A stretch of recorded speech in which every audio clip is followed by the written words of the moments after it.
Hello and welcome to my YouTube channel. Please subscribe and smash that like button. Today we are going to talk about the bisexual prophet of Islam. Yes, you heard it correctly. We are going to talk about the bisexual Prophet Muhammad, the Prophet of Islam. Not many Muslims know that Muhammad had actually a lot of sexual activities, not only with women, but also with men. I kid you not. We have proof to that, and today we're going to expose the bisexual prophet of Islam. Muslims always say Islam says that it is haram to have sex with men. You cannot be a homosexual in Islam. But today we're going to show you that Muhammad actually had sexual encounters with men besides women. And there are a lot of proof and evidence from the Islamic sources that we will go to. So if you don't like this topic, please don't watch further, because this is going to be a explicit topic. So if there are women or children, don't watch this video. Let us start, guys. If we go to the Quran in chapter 93 ayah 6, it says, Allah speaking, "Did he not find you an orphan and give you refuge?" Now, what does this ayah mean, guys? We have to go to the tafsir to understand what this ayah is talking about. Let us go to the tafsir of Al-Razi to understand what this ayah actually means. As you see here, we can see that basically the Prophet of Islam is having a nice time with another man. This is of course a meme, so some Muslims will find this very disturbing. So let us read what this information is telling us. We know that Muhammad had a lot of wives and women, but did he ever have men? That's the question of today. Did he ever have men? Before going further, let's see the harsh experiences he had while he was still an orphan kid.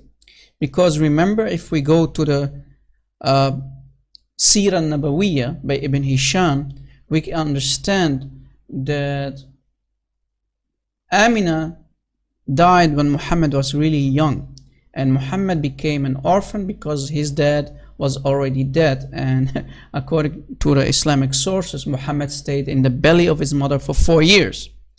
That doesn't make sense, but I don't want to go too much off topic today. The topic of today, as I said, we're going to prove to you that Muhammad had encounters with men. And here's the proof. "I made him take off his clothes and sleep with me." Now, who said that? Let us see who said that. And as I mentioned the ayah in regards to Surah Ad-Duha, chapter 93, ayah 6, Imam Fakhruddin al-Razi in his tafsir says, after the death of Abdullah bin Abdul al-Muttalib, the Prophet's father, while the mother of the Prophet is still pregnant with him, and then he was born, he was with his grandfather Abdul Muttalib and his mother Amina. Amina died while he was 2 years old, and the grandfather also died while he was 8 years. And before his death, Abdul Muttalib asked Abu Talib to take care of the Prophet, since he was Abdullah's brother from the same mother. So Abu Talib took custody of the Prophet of Allah after his grandfather passed away, until he was commissioned with prophecy. So until Muhammad became a so-called prophet. It has been told that Abu Talib one day said to his brother Al-Abbas, Abu Talib speaking, do you want to hear about Muhammad and what I saw from him? So he's asking Al-Abbas, did you hear what I saw from him, from the Prophet? Al-Abbas said, yes, I want. Abu Talib said, he was in my custody and not leaving him out of my sight day and night, and do not entrust him to anyone until I make him sleep in my bed. So Abu Talib is saying that Muhammad was sleeping in his bed. Did you catch it, guys? And Abu Talib says, here comes the most disturbing part. One night I ordered him to take off his clothing. Abu Talib ordered Muhammad to take off his clothing and sleep with me. So I saw resentment on his face but hate to show disobedience. So Muhammad didn't want to become disobedient, so he did it. And he replied back, "Oh uncle, put your face away until I take off my clothing, as no one should see my naked body." So Muhammad didn't want to see or show, in this case, his naked body to Abu Talib, right? And imagine, he was sleeping in the same bed with Abu Talib. So I was puzzled. Abu Talib was puzzled from his response, and I did put my face away until he came into bed. And when he did, there was a dress between both of us that I did not put. And then I found that he is too soft and smells so good, as if he is soaked in scents. So I kept trying hard to stare at his body. So Abu Talib kept looking at the body of Muhammad, and a lot of times during our sleep at this night, I found him not in bed, and I kept calling on him. So he said, "Uncle, here I am," and returned. So Muhammad was sleeping with another man in the same bed, in this case with Abu Talib. Are you seeing what's going on here, guys? Abu Talib did the following. 1. He requested that Muhammad take off his clothes and come to bed. 2. He was trying too hard to stare at an 8-year-old naked boy. And 3. He managed to touch him during his sleep and described his skin as being very soft.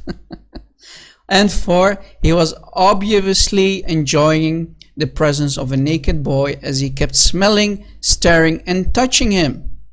The naked body, the naked boy of Muhammad. The naked boy at the year of 8, and Abu Talib kept staring at him. And you know, this is really a strange situation here, right? It was really custom that this gives a sufficient indication of that perverted Bedouin community, right?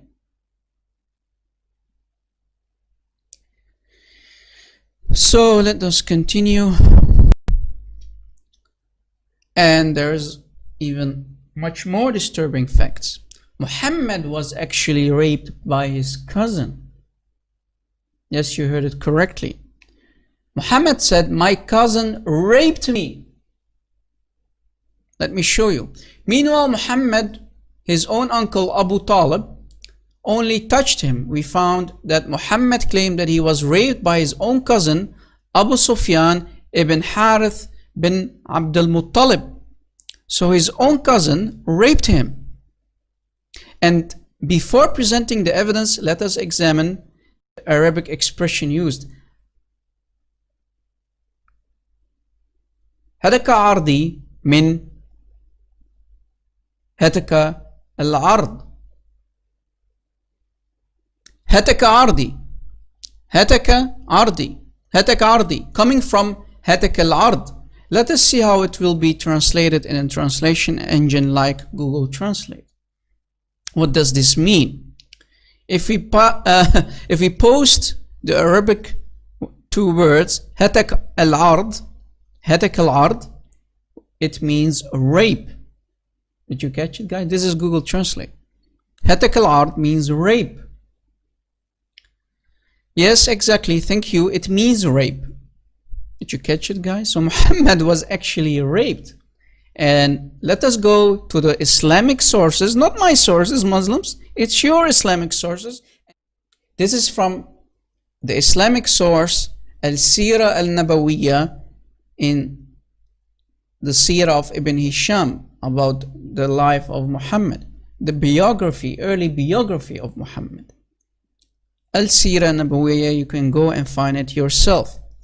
It is reported by Ibn Ishaq, and it was that Abu Sufyan ibn al-Harith bin Abdul Muttalib and Abdullah bin Ubay Ummiyah bin al-Mughira had met the Prophet of Allah at a place called Naik al-Uqab, mean between Mecca and Medina. So it's a place that is between Mecca and Medina. So they wanted to enter in his presence. So Salama talked to him about that, saying, O Prophet of Allah, it is your cousin from your uncle, and your other cousin from your aunt, and your kinsman. So Muhammad answered, I have nothing to do with those two. So Muhammad said, I have nothing to do with my two cousins. In regards to my cousin, he raped me. So Muhammad is saying, هتك عرضي ابن عمي هتك عرضي ابن عمي هتك عرضي. So that means my cousin, he raped me. This is from the earliest source by Ibn Hisham, the student of Ibn Ishaq. And this is basically more early than the Quran itself, guys. This is the most earliest source about the life of Muhammad, right? This is not my source, guys. This is not the source of Rob Christian. This is the Sira al-Nabawiyya. Lord have mercy. Muslims, you always say sex between a man and a man is kufr. It's haram. It's disgusting. It's a big sin in Islam. But as you see, Muhammad was raped by his own cousin.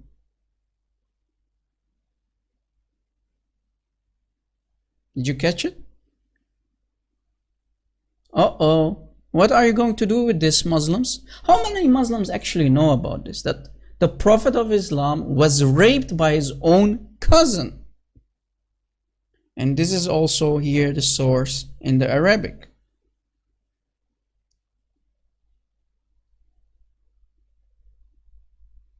Imma ibn ammi fahataka ardi. So don't say this is a false translation. I know Arabic, and as you see, it actually does mean in regards to my cousin, he raped me. In regards to my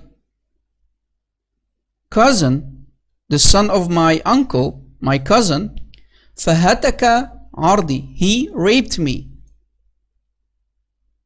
Right? He raped me. So here Muhammad is clearly saying that his cousin, the son of his uncle, he raped the Prophet of Islam. So this is why Muhammad did not want to see them. I have nothing to do with these two. Did you catch it, guys?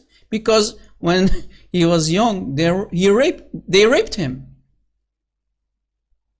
Right? His uncle's son raped the Prophet of Islam. So all arguments made by Muslim apologists against my cousin raped me failed. And the main two arguments are the hadith is false because no chain of narrators and no names of reporters. So Muslim apologists will say, no, this is false. This is a weak hadith or a da'if hadith or fake hadith, right? Often they use this claim when they are cornered, when they are exposed and busted. And we are going to show you that the hadith is actually very strong. And to answer this, we find the following Arabic reference, meaning Al-Haytami said no, it has good isnad. So good of chain of narrators. This is a very famous Arabic scholar saying that the isnad, that the chain of narrators is good chain. And Albani says the same. And Al-Albani says the same. So we have two very respected scholars in Islam who say that the isnad is good chain of narrators. And the second one, when they say the expression hatak ardi not necessarily means raped me, but it could also mean he scandalized me and hurt my reputation with false accusation. So they try to tap dance around the problem and say, no, Muhammad, the Prophet of Islam didn't mean actually that he raped me.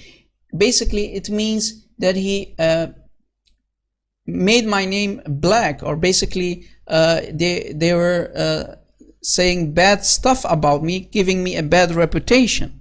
But that's not the case. And let us prove it to you guys. And that it's linguistically true, but as person in normal life situation, this is impossible to be used for the secondary meaning. And for that to happen, it needs within the context of the seerah and the hadith, it needs evidence. The very basic logic and reasoning implies that for some texts to apply the secondary meaning other than the direct one, that it needs a karina, an evidence from the full context that supports the secondary meaning. An example of evidence that if I read the full hadith, it will not make sense unless the secondary meaning is applied and does not apply to hadith hand in hand. For example, the word tawaffa, basically dying. Usually 99% meaning died, but rarely mean sleep. If it is used in a sentence that has apparent evidence for that, so if I said this person tawaffa, so that means this person died. Tawaffa means he died, this person died, that it simply means this person died. But if I said this person tawaffa bil layal, at night, then it can mean this person goes into deep sleep at night. So following are more three different and independent sources that mention the same. You can also go and see for yourself if you know Arabic. So let us continue. There are other sources that talk about the sex adventures with the Sahaba. Here is one. Muhammad and Abu Bahisa in Al-Sunan Al-Kubra, reported by Abu Ali Al-Ruzbari from Abu Bakr bin Dassah, Tahanna Abu Dawood, Tahanna Ubaid Allah bin Muaz, Tahanna Khammas from Siyar bin Nasur reported, a man from Bani Fazaza from a woman called Bahisa about her father said, my father, Abu Bahisa, took permission from the Prophet and he entered between him and his shirt and began to kiss him and embrace him. Did you catch it, guys? And who is that? About the Prophet. And then said, Abu Bahisa, O Prophet of Allah, what is the thing that is forbidden to be forbidden? Muhammad said, the water. And continue on. So as you see, Muhammad was kissed and embraced by another man.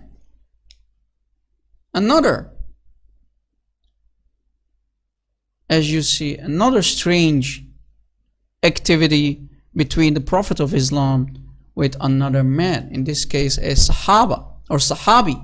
And someone is for sure weird happening in this last conversation, the back and forth while Abu Bahisa is inside Muhammad's shirt. That's strange. Normal men don't do that, right? Normal straight men don't do that. So here, as you see, another bisexual activity, if you know what I mean. Here's also the reference in Arabic. You can go and find it. Muslims in the Arabic sources. Al-Tabarani, embarrassing details. Now in Al-Mu'agham Al-Kabir of Tabarani, there are some more details that are embarrassing about what happened between Muhammad and Abu Bahisa. It says when Abu Bahisa entered inside Muhammad's shirt, he entered from the back. So Abu Bahisa belly was on the most dignified Prophet's back.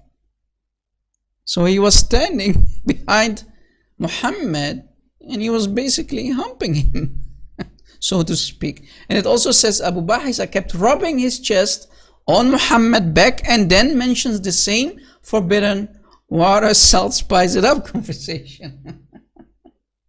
Lord have mercy.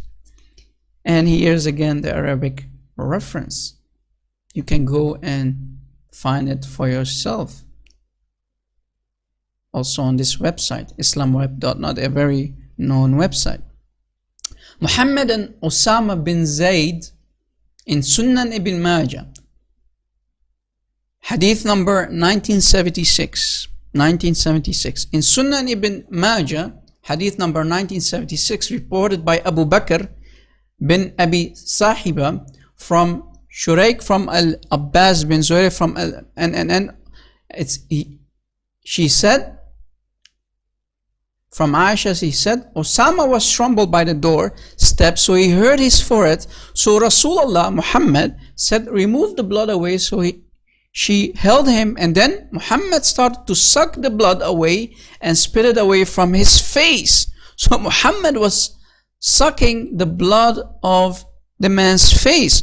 If Osama, look what Muhammad is saying, if Osama was a maid, a female slave, then I would have adorned and dressed him until he became in my partnership.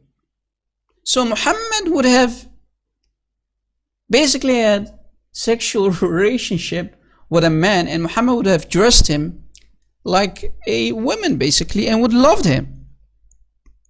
And our Prophet we are talking about today is having a fantasy about this gentleman called Osama. A fantasy, a sexual fantasy, dressing up this man and having intimate relationship with him. So basically, he liked the guy. Huh? Strange things happening with the Prophet of Islam, as you see. And this is the website that you can go and read it from. Here's also the Arabic reference. Let me keep going. You know, a lot of strange things, as you see, between Muhammad and many men. And here's a third proof that Muhammad had sexual activities with men. A man named Zahir, who used to declare that the Prophet loves me. Wow. Okay. Said that one day Muhammad crept unawares behind him. So Muhammad came close to him, behind him, without him being aware, and put him in a bear hug. So Muhammad grabbed the guy from behind and hugged him from behind by basically a bear hug. Zahir, alarmed, yelled, "Get off me!" So the guy said, this Zahir guy said, "Get off me." He didn't know who it was. After turning his head and discovering that it was Muhammad, the Prophet of Islam, he stopped struggling and proceeded to push his back into the Prophet's chest. So the guy was basically, pushing his backside into the chest of Muhammad. Praise and blessings upon him. Sallallahu alayhi wasallam. So the guy was rubbing his ass basically in the Prophet's chest, and Muhammad seems to like it. Muhammad didn't rebuke him, saying, "What are you doing, man? Stop." So we find that in Musnad Ahmad, As-Sunan al-Kubra, Mughammal al-Zawaid, wa Manba al-Fawaid, and Miskat al-Musahib, and following are the Arabic reference. Again, you can go and look it up yourself, Muslims, if you don't believe us. It's all over the internet. And as you see, the internet is really a big enemy of Islam, exposing the pervert gay activities, homosexual activities of the Prophet of Islam. Hugging a man from behind and the guy liking it and basically, humping, giving the Muslim Prophet, the Prophet of Islam, a nice lap dance basically. Oh man, disgusting. Muhammad and Asaid bin Hudayr, he is a fourth shocking evidence about the life of Muhammad engaging in homosexual activities. This is from Sunan Abi Dawood. Sunan Abi Dawood. Hadith number 5224, reported by Amr all the way to Al-Ansar, said that while he was talking with people and there was a banter between friends, the Prophet came and poked him in his side. So Asaid said, wait. So the Prophet said, I will wait. Asaid said, he have a shirt on you and I do not have one on me. So the Prophet lifted up his shirt. So Muhammad lifted up the shirt and he, Asaid, hugged him and kissed his torso, the part from his belly button to his armpits. And then Asaid said, oh Prophet of Allah, I know you wanted that. Oh man. So again, a sexual gay activity between the Prophet of Islam and another man, kissing the belly of another man. And yeah, Prophet of Allah, I know you wanted that. Oh man. And this is a great Sahih in chain by Albani. It's Sahih hadith. Don't say it's a Da'if hadith. And here is the link. Alright. So the Prophet wanted someone who is same-sex to kiss him on his torso. Well, the Prophet has perverted the desires of his own then. The same hadith is in Al-Mustadrak Al-Sahihain, and the hadith grade is Sahih Al-Isnad. It's a Sahih chain. It's a perfect hadith. Sahih. And here's the Arabic reference, as you see. And a fifth encounter, Muhammad with his wife and other Sahaba under one kill. In Al-Mustadrak Al-Sahihain, we find the following. From Abdullah bin al-Zubayr, from his father, said, Rasulullah sent me one cold day when I returned back, and he, with some of his women under his kilt, he made me enter the kilt, and we became three. And this hadith is again a Sahih al-Isnad, great Sahih. Strange things in the life of Muhammad with other men again. But in this case with one of the wives of Muhammad also. So it's basically a threesome activity. And here's the Arabic reference. Naked people riding Rasulullah until the sunrise. In Musnad Ahmad, we find the following hadith, reported by Aram and Affan all the way to Ibn Mas'ud, who said, Rasulullah wanted me to join him, so we went on our way until we came a place called Kaza wa Kaza, meaning he refused to mention the name of this place, like this place and this place, So he planned for that I should stay little behind him and keep that distance, as if I did not, I will be killed. And that is exactly what I did. Then Rasulullah went ahead a small distance, and Muhammad mentions, there are a group of people, and then Affan confirmed the following description of those people. Inshallah, they are naked and I cannot see their genitals. What? Their private parts? Tall and thin. And then Abdullah said, they came and kept riding Rasulullah. What? they came and kept riding Rasulullah, peace and blessing upon him, and Rasulullah kept reading over them. Then Abdullah continues to say, them also to come and rotate around me and stay my way. So I was so terrified from them, so that I sat down until the first light of sunrise when they left. Then Rasulullah came, feeling heaviness and pain because of them being riding him. What?